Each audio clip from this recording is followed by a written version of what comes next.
पहले बात करते हैं रेलवे की। आपने पूरा ट्रांसफॉर्म कर दिया रेलवे को, पूरे देश भर में लोग इस बात को लेकर जानते हैं। तो लेकिन ये बताइए कि कई सपने पूरे हो गए, कई अभी अधूरे। बुलेट ट्रेन में कब बैठना होगा हम लोगों का?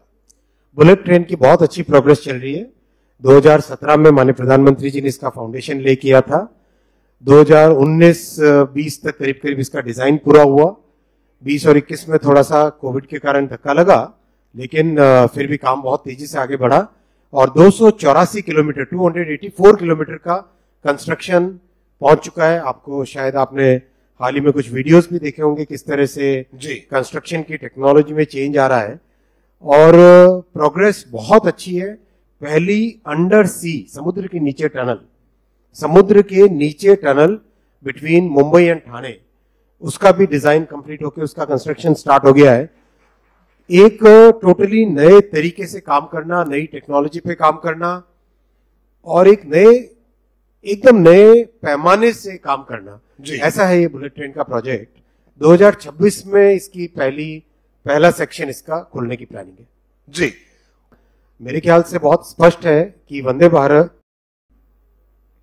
आज हर क्षेत्र से सबकी डिमांड आ रही कि हमारे एरिया में भी वंदे भारत आए। और देखो, कभी भी आप अगर आज से 10 साल पहले की कोई भी चीज का तुलना करो जी, 10 साल पहले कोई भी नई गाड़ी आती थी या नई सर्विस होती थी, वो सीमित रह जाती थी बड़े शहरों में। मोदी जी ने एकदम स्पष्ट तौर पे निर्णय लिया कि वंदे भारत के हर राज्य में जानी चाहिए। तो जो पहला जितना भी रूट सिलेक्शन हुआ, वो रूट सिलेक्शन इस तरह से हुआ कि देश का हर राज्य जहां पर ब्रॉड गेज इलेक्ट्रिफाइड है वहां पे वंदे भारत जाए, including north east, including Jammu and Kashmir, including Kerala. देखो, मोदी जी हमेशा सबका साथ, सबका विकास, सबका विश्वास में भरोसा करते हैं। उन्होंने जहां पर हमारी सरकारें हैं और जहां पर हमारी सरकारें नहीं है, दोनों को एकदम बराबर तरीके से ट्रीट किया और दोनों ही जगह वंदे भारत दी। केरल में तो 150% से ज्यादा इसकी ऑक्यूपेंसी है जी, इतनी सुपर हिट जा रही है। तमिलनाडु में करीब 6 सर्विसेज वंदे भारत की है। आंध्र प्रदेश में, तेलंगाना में जहां हमारी आज सरकार नहीं है, वहां पर भी इतनी बड़ी संख्या में कम से कम 6 या 7 सर्विसेज वंदे भारत की चल रही है। तो हर जगह जहां पर भी सरकार हो या नहीं हो, सब जगह वंदे भारत दी है। बहुत सुपर डिमांड आता है, हर एक एमपी साहब आते हैं, मिलते हैं कि हमारे यहाँ भी वंदे भारत चालू करो। और आज जितनी भी मोदी जी के विजन में, प्रधानमंत्री जी के संकल्प में जो काम हुआ है, आज करीब करीब हर हफ्ते एक नई वंदे भारत ट्रेन फैक्ट्री से निकल रही है। तो देश का कोई भी ऐसा शहर नहीं रहेगा आने वाले समय में जहां पे वंदे भारत ना हो। हर शहर में वंदे भारत पहुंचेगी, पहला। दूसरा, वंदे भारत का स्लीपर वर्जन भी बनके रेडी हो गया है जी, वो भी बहुत जल्दी आने लगेगा और उसको टेस्टिंग करेंगे। 2 या 3 महीने टेस्टिंग करनी पड़ती है कोई भी नई गाड़ी निकालते हैं तो। उसके बाद में वंदे भारत स्लीपर से ओवरनाइट जर्नी एकदम आपकी इतनी कंफर्टेबल हो जाएगी कि आप देखोगे कितना बड़ा चेंज है। तीसरा, वंदे मेट्रो जो शहर आसपास है, 200-250 किलोमीटर के अंदर है, उसमें बिल्कुल शटल की तरह चलेगी जी, यानी हर आधे घंटे, हर 1 घंटे, हर 2 घंटे के बाद में ट्रेन आपको रेडी मिलेगी। कोई आपको रिजर्वेशन वगैरह का चक्कर ही खत्म हो जाएगा। चौथा, Amrit Bharat train totally non air conditioned है। 22 कोच में से 11 कोच जनरल है। 22 कोच में से 11 कोच जनरल है और 11 कोच उसके स्लीपर है। मतलब गरीब से गरीब व्यक्ति भी 1000 किलोमीटर की जर्नी 450 रुपए में कर सके जी, उस संकल्प के साथ चल रहे हैं। और एक और बहुत इंपॉर्टेंट बात है हमारे लिए, अगर ये इनकम का पिरामिड हम देखें तो जो लो इनकम और मिडिल इनकम है वो प्रायोरिटी है हमारे लिए जी। गरीब परिवार, मिडिल इनकम परिवार रेलवे के लिए टॉप मोस्ट प्रायोरिटी है जी।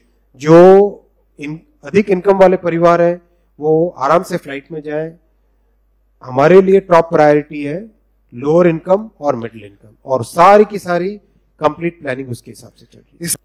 देखो, रेलवे में अगर 100 रुपए का खर्चा आता है किसी भी पैसेंजर के ट्रांसपोर्टेशन पे, आज टिकट उसमें 100 रुपए खर्चे के कंपैरिजन में 45 रुपए का टिकट है जी, यानी 55% डिस्काउंट है सभी को। कुल टोटल डिस्काउंट की अगर क्वांटिटी लें तो 59,000 करोड़, मोटा मोटी 60,000 करोड़ का टोटल सब्सिडी है रेलवे के पैसेंजर ट्रेवल में। दुनिया की most affordable railway travel service है भारत की। 60,000 करोड़ की हर साल सब्सिडी इसमें पैसेंजर ट्रेवल में जा रही है। कई वर्ष हो गए, कहीं पर भी भाड़े को एक पैसा भी आगे नहीं बढ़ाया गया। तो मुझे नहीं लगता है कि ये क्रिटिसिज्म कहीं से भी फेयर है। आर्टिफिशियल इंटेलिजेंस आज कॉमन लैंग्वेज में आई है, बोलचाल की भाषा में आई है एआई, लेकिन इंजीनियरिंग की दुनिया में, इंडस्ट्रियल की दुनिया में एआई आज से करीब करीब 20-25 वर्षों से चल रही है जी। बहुत लाभ है इसके। कई तरह के जो फैसले ऑन द रन करने होते हैं, जैसे मशीन का टेम्परेचर है, प्रेशर है, कोई उसका मूवमेंट का फैक्टर है, उन सबको बहुत आसानी से एआई का उपयोग करके मेंटेनेंस टाइम पीरियड बचाया जा सकता है, कई चीजें सुधर सकती है।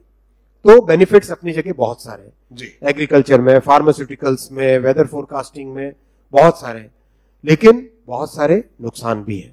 सोसाइटी में जनरेटिव एआई और डीप फेक्स की मदद से बहुत सारे भ्रम फैलाए जा सकते हैं जी, मिस इन्फॉर्मेशन फैलाई जा सकती है।